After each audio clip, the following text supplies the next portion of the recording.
I find that this topic is near and dear to my heart because so much of what I share when I'm working with clients, whether I'm preparing meals for them or just walking alongside of them on their health journey to attain their goals, is so much about incorporating vegetables. I think it's one of those we're taught, yes, we need to incorporate fruits and vegetables into our diet, but when we get down to the everyday practice of it, we find we have so many convenience foods that tend to overshadow the vegetables because sometimes they take preparation, sometimes they take a little bit of advanced thought process before we actually have them on our plate. So I'm hoping that today will equip you with just some new ideas, confidence that as we finish this webinar that you can incorporate this into every day, and it won't be quite a chore, and hopefully inspire you just to make that decision for yourself,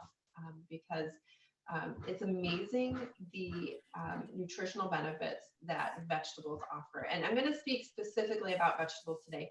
Fruit is also extremely healthy for us. And some of these foods that I'll be sharing are technically a fruit, but we can most often recognize them as a vegetable. So I'm not going to get into the nitty gritty of that, but I do just want to kind of share with you the overall concept that we need to be incorporating these into our diet.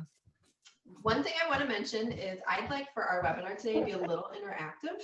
So I'm hoping as you're watching, if you can either comment in the chat section, based on the questions that I have, I would love to be able to entertain what you have to share, so that way we can have a little bit of conversation here.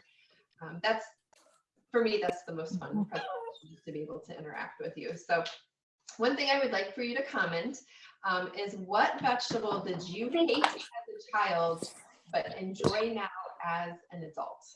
And I think we'll find myself, I have a whole list of veggies that I grew up with that were on my bad list. And only as an adult did I re-entertain those. Some of it was because I was at a restaurant and it really wasn't the proper preparation of it that totally changed my perspective and my like to dislike, or dislike to like of that vegetable. So for me, that was Brussels sprouts.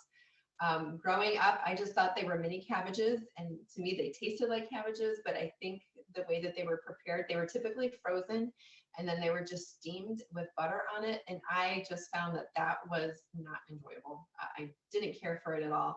And then I remember going out to dinner one night with some coworkers, and like, you have to try the roasted Brussels sprouts. I'm like, I don't know. I don't have very fond memories of that. And wow, when I tried those Brussels sprouts, I'm like, whoa, I couldn't believe the taste, the texture. It just totally transformed that vegetable for me. And I've been a believer since. So I'd love to know from you, what are some of those? So okra is one. That's an interesting one. Yes, that can have not only a very interesting texture, but also a taste. Okay, squash and zucchinis. All right. Yep. That one definitely. I have a sibling who swears I will never touch a zucchini again. So mushrooms and squash. Beets and Brussels sprouts. Yes. Beets, definitely. That can be one that they have a very strong earthiness to it. And it can be one, if you prepare it in certain ways, that earthiness tends to dissipate and it has more of a sweetness to it. So we could talk about that in a little bit. Oh, somebody loves Brussels sprouts. That's great. Brussels sprouts are fun this time of year because they're actually in season. So that's a fun vegetable to be able to find. So keep adding into your chats there. I'll do my best to kind of glance down and read what you have to share. So the goal in incorporating vegetables into our everyday lifestyle is to get between 5 and 13 servings a day. And this would be fruits and vegetables. Again, so 5 to 13 servings. So when you just think back to last night. We'll just go one day. Think back to last night. So if you could calculate, what do you think the number of servings were of vegetables and fruit that you had? Think about breakfast. Was there a vegetable incorporated with breakfast? Maybe for your snack. You might have had a mid-afternoon snack. You might have had a mid-morning snack. Think about lunch. Was there a vegetable incorporated? I know most often salads are common as a lunch option. So that's a fantastic way to get our vegetables. What about dinner? You know, dinner is another common meal of the day where we have at least one vegetable as a side. So when you think about your overall eating habits yesterday, go ahead and put in the chats and let me know, what do you think your number of servings of vegetables were? And when we're talking about a serving size is a half a cup. So it's roughly the amount that you can put into the palm of your hands without it like overflowing, depending on how big your hands are. But for me, it would be about what I could put in the palm of my hand, half a cup to a cup of size. So think about that. So that would be a half a cup is your serving size. And then how many servings do you think you have on a daily basis? So what I want to inspire you with and give you the tools for is understanding that it actually can be incorporated into all the meals of the day. And yes, that's including breakfast and dessert. I always find that dessert's a fun one. People are like, really? You're going to put vegetables in dessert? But trust me, we'll cover it, and I think you'll feel that you can do it, and you may have already tried it. So like I said, salads are super easy. You know, we can get up to 5 different servings of vegetables just in salad alone. When you have your lettuce, then you may have, let's just say, cucumbers and tomatoes. You may have some carrots on there. So there you go. You have 4 already. You can add another vegetable, maybe peas, maybe chickpeas, you know, something like that. So then you have 5. So you're on a good start if that's something that you're eating. So why veggies? So let's talk about carbohydrates for a minute. So obviously vegetables are carbohydrates. Carbohydrates support structure and function of the body. They help regulate the digestion of fats and proteins. So if you remember with me back in the late 90s, early 2000s, it was all about Atkins, and Atkins was all about protein. And we were on a bandwagon of you got to eliminate the carbs. You need the fats and the proteins, which you do need fats and proteins, but it needs to be balanced with carbs because in order for our body to properly digest those, we need the carbohydrates included in that. So that's why having a well-rounded diet is extremely important versus, you know, being more focused on one of those food groups. So it supports energy. It offers a fast-burning fuel. So when you look at the 3 food groups that should be on our plates, our fats, our proteins, and our carbohydrates, your carbohydrates are your fast burning fuel. So I like to liken those to like kindling for a fire. So if you're going to start a fire, you don't start with big logs first because one, they're not going to light. So you start with something that's very flammable that will give you a quick burst of spark and fire. So that way it can ignite the long burning fuel, which is your logs. So in your meal, when you incorporate carbohydrates, both simple and complex, that's going to be your fast burning energy. If you need a quick pick me up, you know, you grab a granola bar, you can grab a carrot sticks or celery sticks or something, and that's going to give you immediate energy. And then what we do is we buffet that with our fats and our proteins, and those are our long burning fuel or our logs to the fire. So that's why it's important to have all of those on our plates, so that way we get that immediate energy that we need, and then we have that long-lasting energy, so that way it gets us from meal to meal or throughout the greater part of our day. So hopefully, you know, you're eating lunch, and then about 4 to 5 hours later, you're having your next meal. Carbohydrates offer a great source of fiber, which helps with digestion. It's going to help allow the food that you're consuming to be properly eliminated. So we need that fiber. Carbohydrates help fight infection. It promotes the growth of body tissues. It's also going to lubricate our joints because there's a lot of moisture. There's a lot of water content in vegetables, and we need that in our diet to help keep our body well hydrated and keep our joints fluid, so that way we're not having a lot of stiffness. Vegetables also offer loads of vitamins, of minerals, of phytonutrients. So that's why the great thing about vegetables is color. And I'm going to be demonstrating for you today a salad. And this is one of my favorite salads to make. It's called a detox salad, but it's so pleasing to the eye because it has an array of different colored vegetables in it. And each color offers a different nutritional value because it's going to be higher in a vitamin or nutrient than another color will be. But, you know, we're going to get vitamin A, vitamin D. Vitamin C is extremely prevalent in almost all vegetables.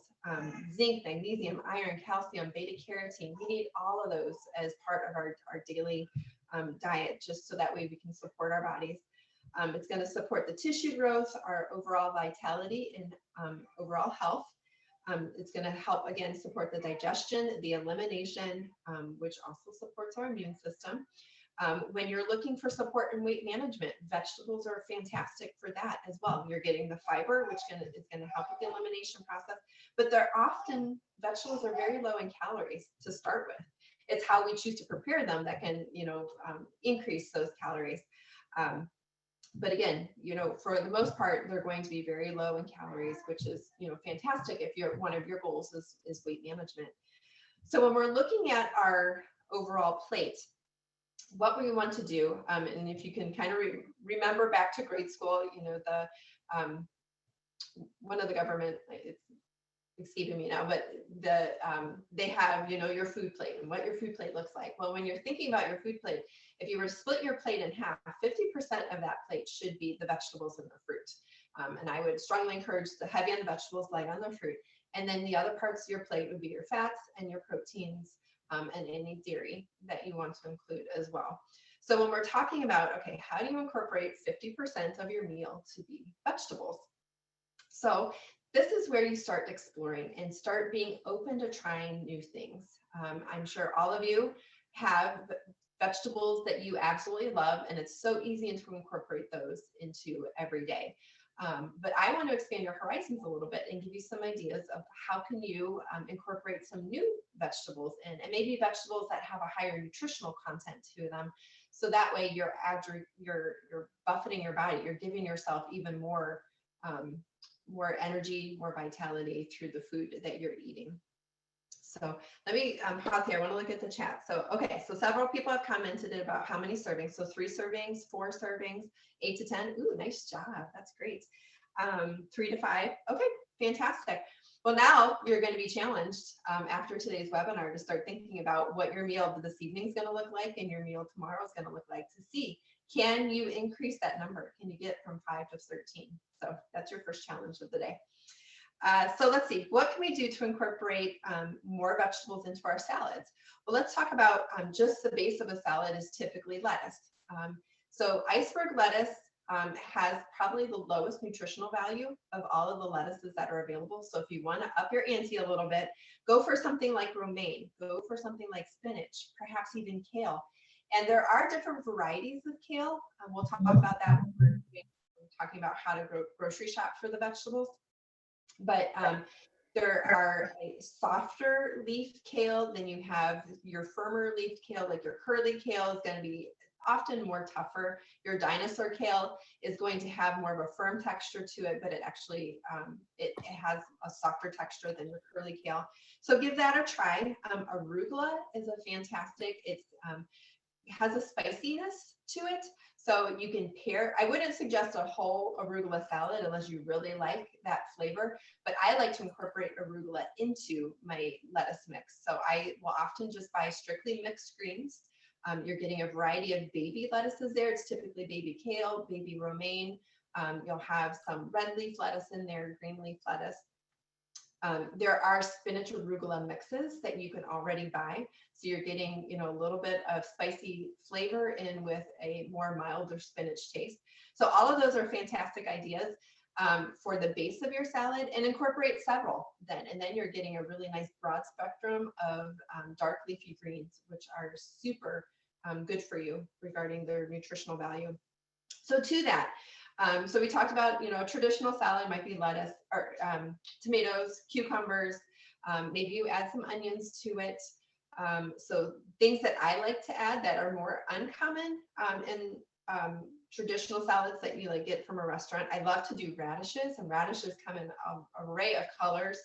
But again, that adds a little spiciness. And the thing to remember about when you're eating foods that are bitter or spicy, it actually stimulates digestion. And as you're stimulating digestion, you're creating more saliva in your mouth. So that way it will help to better digest your food and kickstart that digestion process. So just a little tidbit there. Asparagus is a fun vegetable to incorporate on salads. You could eat it raw. You could lightly steam it and add it to a salad. Peas are our favorite vegetable to add. Frozen peas, I'll just thaw them in the microwave and add them to a salad. Go for beans. You have your legumes. So you have your black beans, your kidney beans. Garbanzo beans or chickpeas are very often, if you were to go to an actual salad bar, those are probably the most common that you see. But other beans offer, great protein source as well as a vegetable source there. Red cabbage is another fun one, and I highly recommend cutting that very thin. Adds a great color interest to a salad, but it's great for you. You could do olives, you could do sprouts, which are super fun. Beets. So my favorite preparation of a beet is roasted. It helps to eliminate some of that earthiness in it. You can get it golden. A golden beet is actually going to be sweeter than a red beet. So you can play around with some varieties there and see what you like better. I have seen on salad bars when Earth Fair was near us, they have since closed, but their salad bar had like raw shredded beets on it. And I thought, oh, this is fun.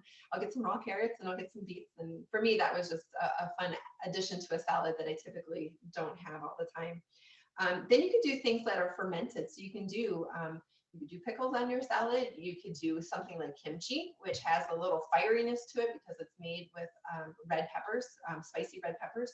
So, I mean, you really could add a lot of variations to your salads.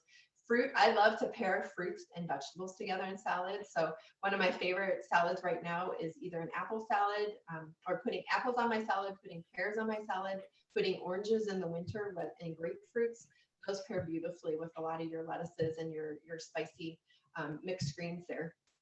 So that's salad. So let's talk about side dishes.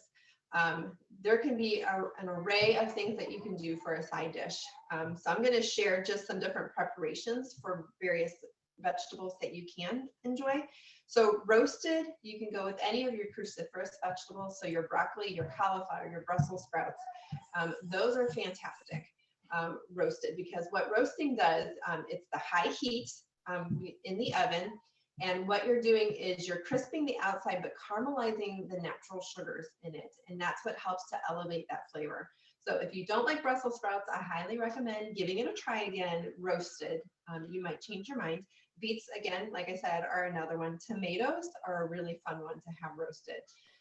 You can, if there's still a lot available this time of year, it's the end of the season, but you can roast them and then just refrigerate them and add them to a salad, or roast them and serve them warm on a salad. And that's another contrast. I think most often we think of a salad with just cold ingredients on it, but you could kind of change things up a little bit and add some roasted things or warm things to a salad as well, make it interesting. Mashed. My new favorite thing to mash is cauliflower. And if you're one who maybe doesn't want to eat a lot of potatoes, cauliflower is a fantastic one as an alternative. It purees beautifully, just like a mashed potato would. So sometimes people who have a little bit of finickiness, you can actually like mix it in with a potato, or you can have it as an alternative to a potato. Mashed sweet potatoes are another great option. If you're going to choose some raw, maybe green beans as a raw side dish. You could do cucumbers. You could do either one of those and toss it with a little bit of vinegar, and that will help to soften the vegetable a little bit, but also add a little more flavor interest to your plate as well. Grilling is another fun thing to do, and I realize we're kind of getting out of grilling season a little bit with the change in the weather. However, if the grill is close by, use it throughout the winter. It can really add some fun taste and texture. I love to grill zucchini squash. That's one of my favorites. You could also be bold and do something like romaine lettuce, and you would simply cut the romaine by a full head and cut the head in half and then put it on a hot grill. Doesn't need to be on very long, but you get that chariness to it, and that could be another flavor profile that just elevates a salad a little bit more. You could grill cabbage. Grilled corn is really fun. You could take it out of the husk and then grill it, and you get some charred pieces on the corn. And because the corn is so sweet, those natural sugars are just going to be elevated a little bit more, which makes a really fun flavor profile. We could talk about sauteing, and sauteing Swiss chard, your dark leafy greens like Swiss chard, collard greens, mustard greens. Those are going to be fantastic for the sauteing preparation. Do onions and peppers together. This would be something that you would saute perhaps in a light oil or broth. The purpose of sauteing is not to fry. So frying requires a lot of oil to it. So sauteing, what we're doing is more of a low level heat, and we're adding just a little bit of oil or liquid to it, depending on your choice there. But you need a little bit of that. The oil would be the fat component, so you could do butter, you could do olive oil. If you choose to eliminate one of those, you can do, just like a vegetable broth or a chicken broth. But what you're doing is helping to soften the vegetable a little bit during the saute process. So it just helps to break down the fibers in that food to make it a little bit easier for our bodies to digest. Steaming is another preparation. Carrots are fantastic steamed. You can do parsnips steamed. If you've not had a parsnip is like a white carrot, and it has a little bit of a natural sweetness to it. It has a unique flavor. It's not going to be like exactly like a carrot, although they look very similar. But that's a fun one to incorporate into the winter, do a winter root vegetable in the oven, roasted winter root vegetables. And that's a fun one to be able to add there. But steaming, this is where the water doesn't touch the food. But what you're doing is you're creating moisture around the food to help cook it, to soften it without the water actually touching it. And then we have our baked options. You can do baked potatoes, you can do baked spaghetti squash, or any of your other winter squashes, your butternut, your acorn. We were talking about delica squash before we got started here. So those are all fantastic as a baked component. So there's a variety of different methods in order to be able to prepare your vegetables. So let's talk about, I wanted to just give you some tools that might be helpful to have in your kitchen. So we talked about steaming. I have a steaming basket. This fits in a large stock pan, or in, I have a shallow one here. This will be very important for the steaming process, because what you can do is you can fill the bottom of the pan up to the bottom of your steamer basket with water, put your vegetables in here, and this one, nicely closes around it depending on how much I'm putting in. But again, it allows the water to boil underneath and that steam to be generated without the water touching it. And we'll explain why that's important in a few minutes. If you want to grill, a grilling basket is a fantastic tool to have. You can put green beans in here, you can put your Brussels sprouts, you can put your corn here. That way you don't have it falling through the grill, the pieces of the grill, and losing your vegetable to the heat below. So a grilling basket is fantastic for that option. And then roasting is simply, you could use a baking sheet, you can use like a 9x13 pan. The key with roasting is you don't want your vegetables to overlap. When they overlap, then they start generating steam because the moisture out of them is being extracted, but because they're covering each other, they're not going to get that crispiness. They're just going to get soft. So the key to roasting is making sure that there's space around all your vegetables. So don't be afraid to use 2 baking sheets when you're roasting, rather than trying to put everything onto one. So that way you can get that nice crispiness to your vegetables there. So feel free, if you have any questions, put them in the chat here and we'll be sure to answer that for you.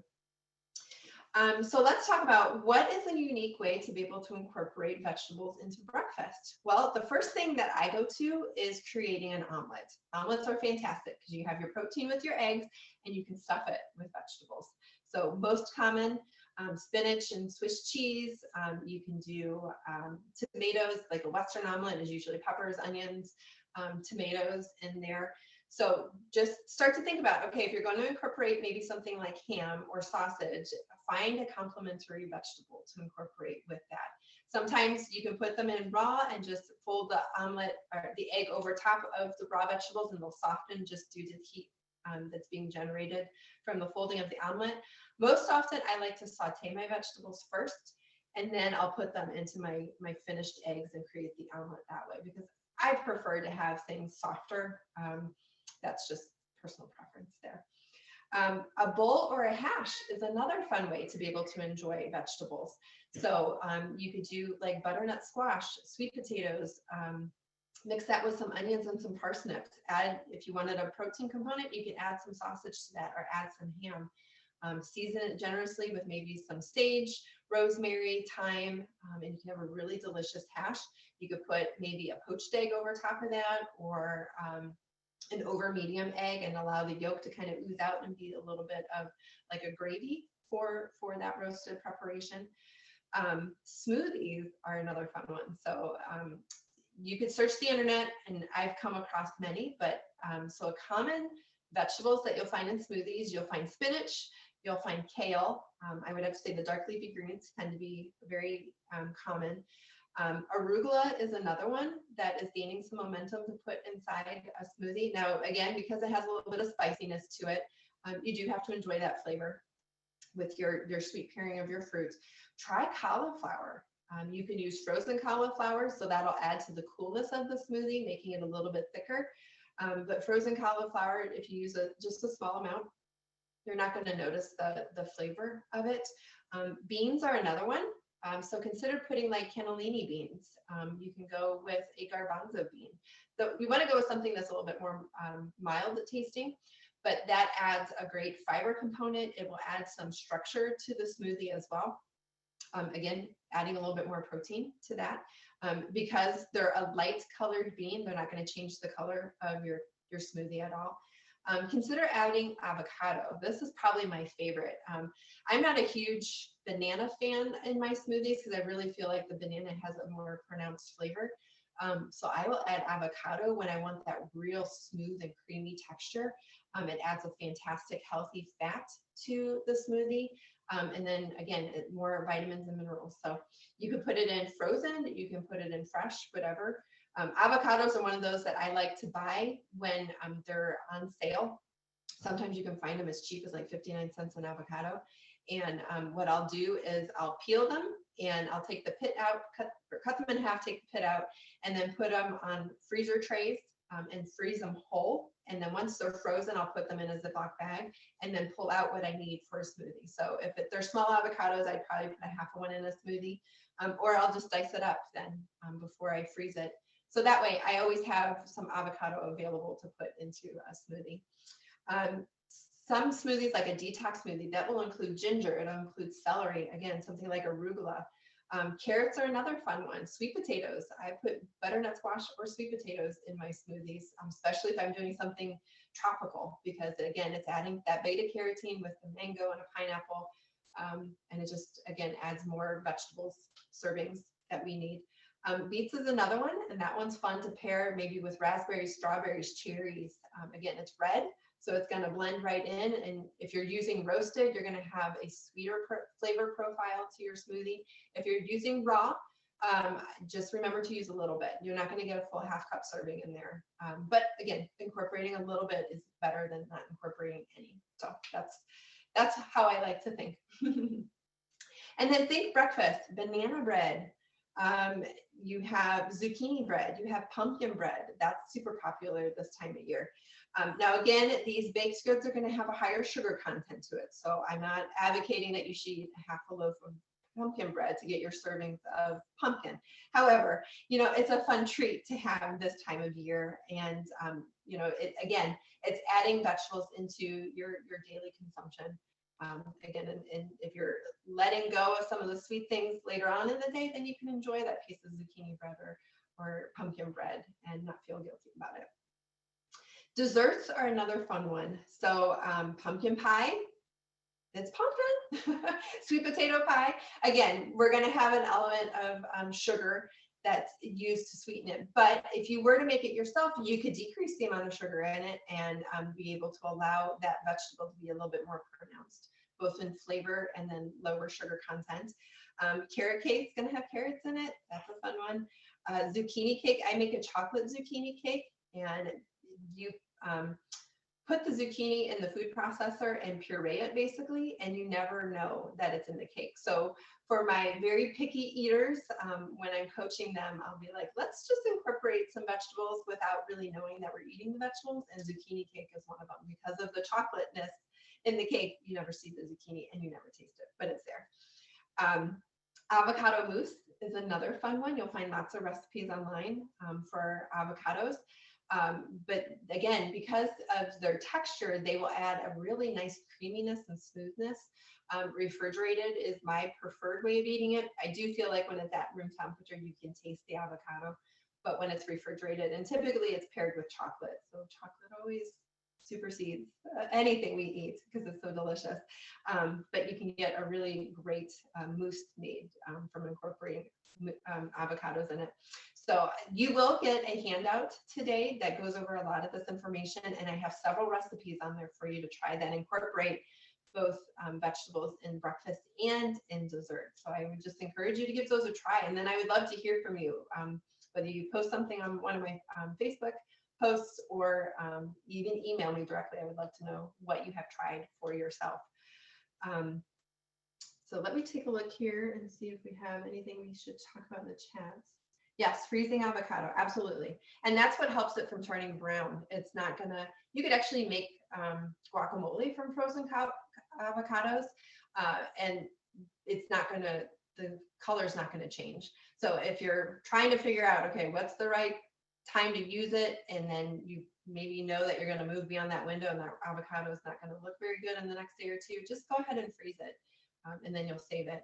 And one tip to ripen your avocados, because I know most often when we buy it, they're rock solid, and then you have to leave it on the counter, and it's so easy to forget. Well, if you were to put the avocados in a brown paper bag with apples, those avocados will ripen in 1 to 2 days. So I have used that trick so often. Actually, I used that trick today because I bought my avocados on Monday and they were rock hard, and I'm like, okay, I need them for Thursday. Actually, I needed one for yesterday too. So that's a key, to put them in a brown paper bag with apples. And it's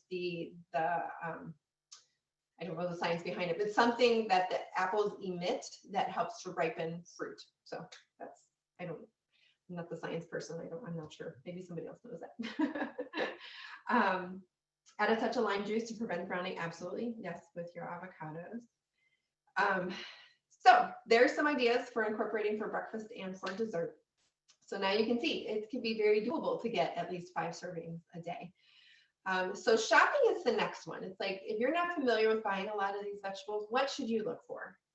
How do you shop effectively? So that way you're not buying something for it to just spoil really quickly when you get home because you didn't realize it was on its last leg anyway. So when I'm thinking of cruciferous vegetables like broccoli, cauliflower, Brussels sprouts, I'm looking for heads that, especially broccoli, if a broccoli has been overgrown, meaning it's been picked too late, the heads of the broccoli actually, that will be the flower of the plant. So what you're looking for are really dense heads on your broccoli. So they should be nice and tight, not turning yellow, not brown, not having any mold spots on it. Cauliflower, you're looking for bright white cauliflower. Now cauliflower is one, when you buy it and it has some black spots on it, you can cut that spot off and still use the vegetable. But again, that's not ideal. That just means the cauliflower has been picked a long time ago. So its nutritional value is going to be less because it's not as fresh. But again, it's still a vegetable. So if you can incorporate that, it's still good for you. Brussels sprouts, you're looking for dense heads. Brussels sprouts, because of the nature of the sprout, they will start to open up, the leaves will start to expand, and then you can have a really loose head, but you want something that's dense. And they'll come in all different sizes. You might find them really small, and you might find some that are really large. So depending on your preparation, you can choose either or whatever's available to you. But those are all in season. All 3 of those are cold weather crops, meaning they grow best in the spring and in the fall here in Northeast Ohio. Zucchini, if you're looking for the green zucchini, you're looking for it to be nice and firm. Try to find ones where the skin hasn't been pierced or damaged in the packaging process of it. And if you can buy it unwrapped, that adds a little bit more longevity to it than if it's wrapped. Typically when it's wrapped in plastic, it's going to be, it'll maintain moisture in there because it's a very wet fruit vegetable to begin with. So if you do buy it in the plastic, I would highly recommend bringing it home and ripping the plastic open, or taking it out of the plastic altogether. When you're thinking about your dark leafy greens, so like, let's talk about Swiss chard, mustard greens, and collard greens. You're looking for leaves that don't have a lot of damage to them. They should be very vibrant in color, and typically they're very large leaves. Usually they're all bunched together. So just make sure as you kind of look at the bunch, you might want to spread it open a little bit, look at what's on the inside. If the bunches have been sitting there for a while, you'll notice maybe the interior leaves have a lot of moisture and they've started to get that real mushy texture to it. So you're trying to avoid that. Tomatoes, you want those nice and firm. Excuse me. You want the skin to be firm, but not hard. So we're looking, if you can compress it and it gives really, really easy, it has soft spots or brown spots, that means the tomato's been old or it was dropped and it's bruised. So again, now I understand, you know, some of these vegetables are still delicious. You can buy ugly fruit and vegetables, and that is still highly nutritious. It might not be visually appealing, but those are still fantastic. You can buy seconds, and those still can be just as good. So I don't want to convey that your vegetable has to be perfect, because I think we've been trained to think our vegetables have to be perfect in order for it to be good to eat, and that's not the case. But if you're looking for an ideal vegetable and you want to buy something that's more fresh than being old, these are the recommendations that I'm giving you. Your squashes should be very firm on the outside. So your butternut squash or acorn squash, if they're soft, that means they've been picked too early. I had a farmer give me that tip at a class I taught recently, and he said, yes, he goes, you should not be able to pierce the skin with your fingernail. If you can, then that means that squash was picked too early. So look for ones that are really firm on the outside. Onions, you're looking for onions that have the outer skin still on them, the paperish skin, because once that skin starts to come off, then you're actually exposing the vegetable. So you want that papery skin to be on the outside. So look for ones that have that papery skin. Same with your garlic bulbs. If you can buy your garlic as a bulb versus buying it as an individual garlic cloves, that's even better. And actually in garlic, if you can find purple garlic, that's actually the most medicinal garlic of all the different varieties. So it's a little tip there. Asparagus, you're looking for asparagus spears, again, to be firm, especially at the head. The head is where you'll be able to tell how old that asparagus is. If it's starting to get mushy, if you touch it and it's got like it'll just be super soft. That means that asparagus is pretty old. Now you can buy larger spears of asparagus, and those are still going to be good. I find that the smaller the asparagus spear, the thinner in diameter, the more tender it is. When it starts to get thicker, you might have to peel off the stem a little bit to get to the softer part of the asparagus spear, but they are still enjoyable no matter what size they are. Avocados, you're looking for an avocado. They can come in be black or green. It just depends on where they're being grown. But again, when it's ripe, it should be easily depressed. Your thumb should gently be able to squeeze it. It should not have super soft spots. It should not be hollow. And you'll notice when you squeeze it, if it has too much give in it, I guarantee when you crack that thing open, it's going to be brown and like veiny on the inside and not good. So you're looking for something firm. Again, if you get it that it's super firm, then try the apple trick to ripen it up quickly. But you'll notice that when it starts to get overripe, that's where when you open it, you'll have a lot of the color variation on the inside. So let me know if you have any questions. Perhaps there's a vegetable I didn't mention that you're curious on how to best buy it. Let me know that. And then as far as what's the best preparation? So when we talked about steaming, vitamin C is the vitamin that's very easily lost in food when it's prepared. So when we want to steam our vegetables versus boiling, and boiling is where the water touches the vegetable. Steaming, again, is where the moisture is around the vegetable. So steaming is going to be superior to boiling it. Think about adding a little bit of lemon juice or vinegar if you're cooking something like cabbage or beets to help retain the color. Whether you're roasting it, maybe lightly sauteing it, you can add just a little bit there. Your greens are going to be best with a light saute. You can roast them. You can roast kale. They're going to change in color though, so don't be alarmed if they change in color. But the lighter cooking preparation you can do for your leafy greens, the better. Now, with the exception is going to be like your mustard greens and your collard greens, simply because those are very tough greens to begin with, so they do need a lot of cooking. But those are typically going to be cooked with like a chicken broth as your base. So because you'll be consuming all of it and not discarding the broth as you are, yeah, you're not discarding the liquid as you would in the boiling method, you're still going to be retaining the nutrients that way. Carrots are going to be best steamed, actually preferred than raw, because raw carrots are actually pretty rough on your digestive system. So if you can steam them and get them soft, that's actually going to be very beneficial for you.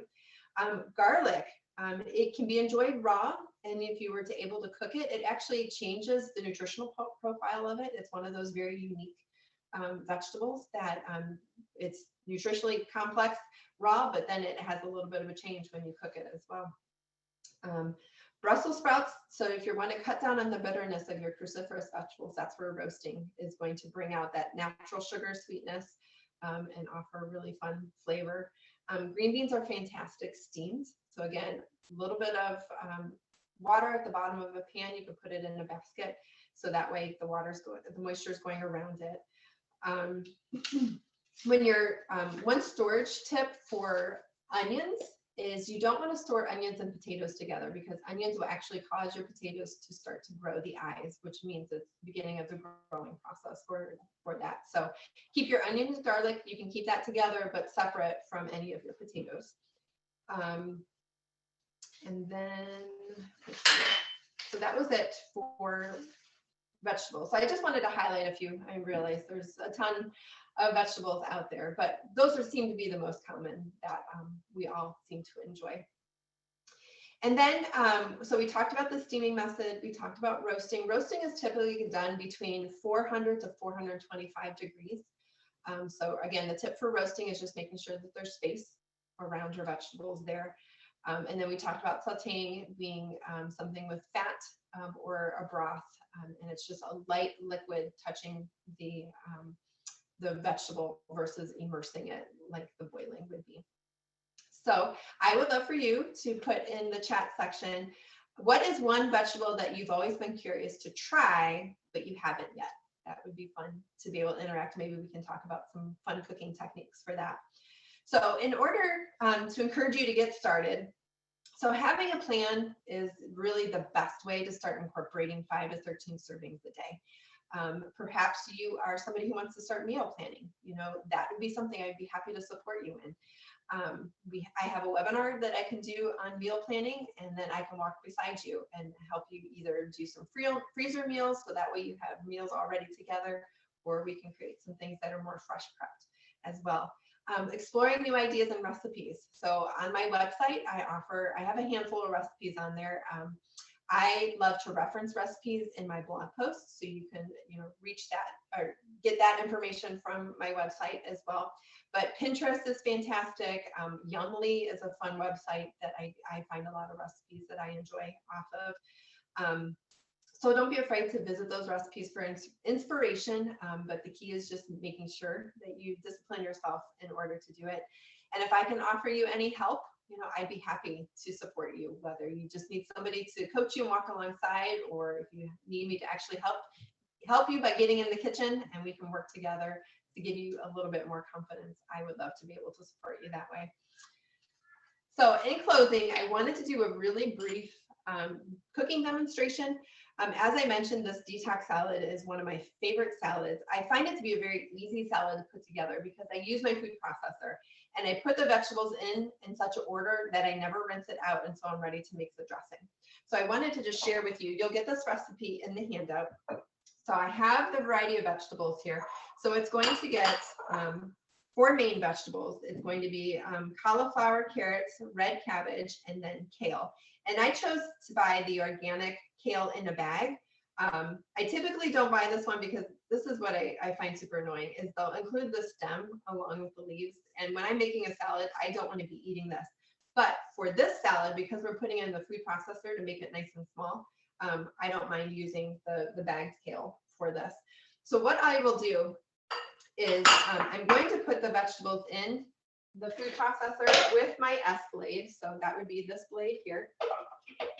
I'm going to put them in smaller chunks, and then I'm just going to pulse the vegetables to get them to a small size. So the beauty of this salad is you can create the texture that you're looking for. Perhaps you want something a little bit chunkier. Well, then don't process the vegetables as much. Perhaps you want something that's a little bit more fine. Well, then you can process it a lot. So that's, for me, I like to go to, I don't like it super fine, but I don't like it really chunky. So I'm going to go ahead and put part of the stems in with the cauliflower. And then we're simply going to put the lid on and I'll process this.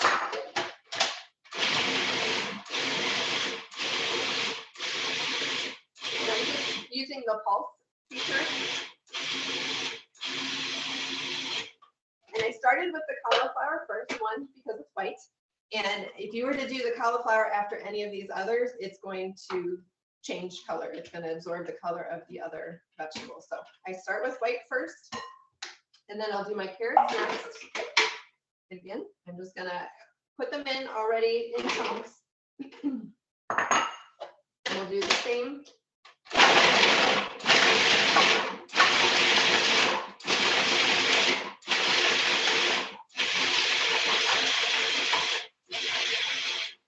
What I love about this salad is we eat with all 5 of our senses. And this one is so visually appealing because we have all these fun colors in here. So for me, the more color on my plate, the more enticing it is to eat. So that's why I feel the salad is a very attractive salad to serve. This is our red cabbage. So my head of cabbage was rather large, so I only used probably about 1/4 of that cabbage. So I'm just putting it in chunks here. And the beautiful thing about a food processor is it does all the work for you.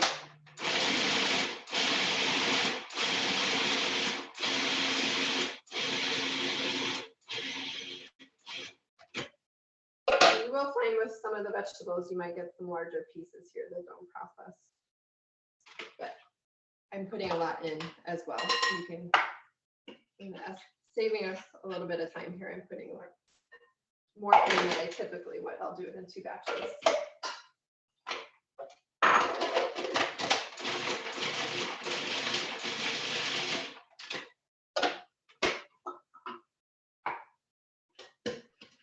And then our last vegetable is going to be the chopped kale.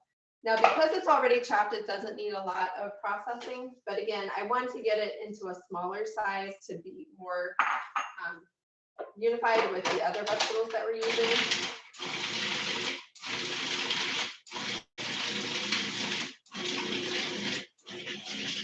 Now, I would recommend for this salad, especially for the kale, that you wash it and allow it to dry first before you process it, only because the moisture, excess moisture on it's just going to make it mushy rather than giving you, like a nice texture to it. So that's all we're going to use the food processor for the base of our salad. So to that, I'm going to add some diced onions. I don't like to put the onions in the food processor. It pulverizes them. I want just a little bit of texture. So this is a red onion, and a red onion is going to have more of a mild flavor. It still has some zip to it, but not quite as pungent as a white onion would. Plus, again, we're going for some color here. So we have some beautiful purple in with our purple cabbage. To that, I'm going to add chopped cilantro. So this is another one where I'm not going to put it in the food processor. Cilantro is a very delicate herb. It doesn't process well in the food processor, so I rather just give it a fine chop on my cutting board. Isn't that looking beautiful? So to that, I'm going to add sunflower seeds, and these are raw sunflower seeds. I'm adding craisins. Now you could use craisins or raisins, depending on your preference there. These are already sweetened craisins. So based on whatever your preference is, you can alternate between either one of those. And then to that, I'm adding some hemp seeds. So I love hemp seeds. Again, it's a quick protein option. It's a really fun way to just incorporate an unusual food into our diet. So that's our salad. Isn't it gorgeous?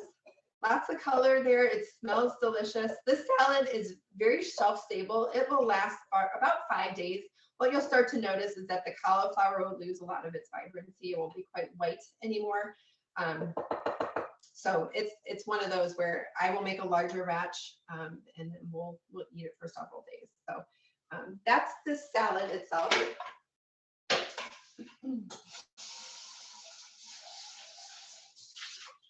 So to my food processor now are going to be the dressing ingredients. So the reason this is called a detox salad is it doesn't have high fats in it.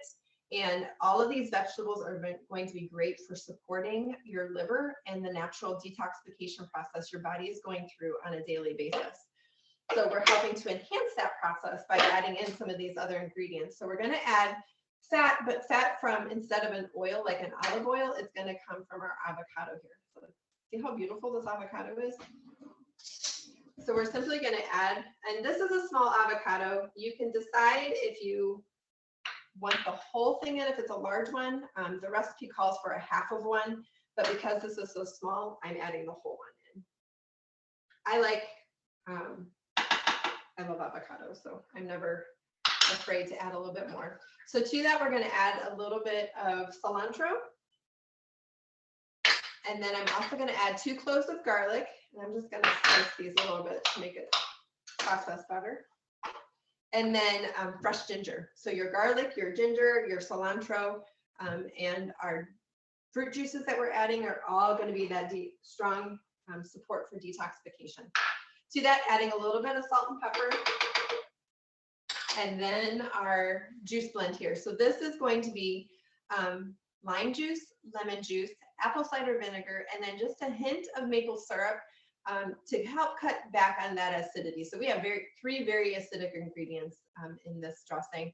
So that maple syrup it makes it a little bit more palatable. So that's going to be added in. And then I'm going to have a little bit of water left on the side. So depending on the size of my avocado, I may decide to add a little bit of water for the right texture for my salad dressing. That avocado is going to emulsify and kind of give it a nice creamy texture, but sometimes I need to loosen it up a little bit with water.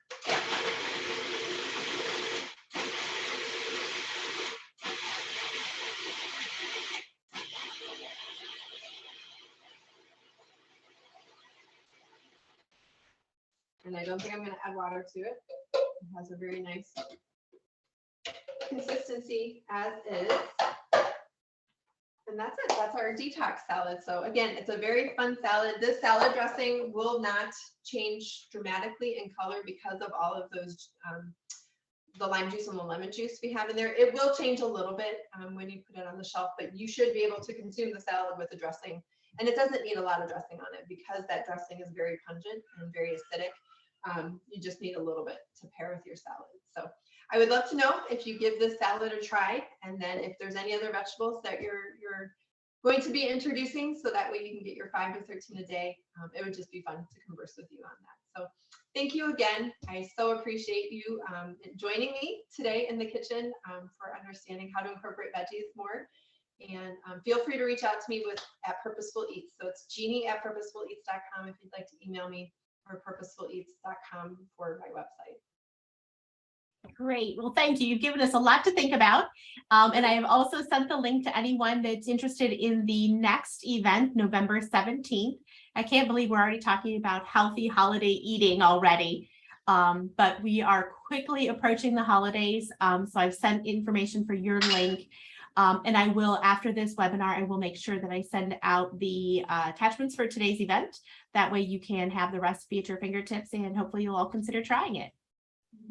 So thank you so much for joining us today, and definitely check out the Institute for a full list of upcoming events.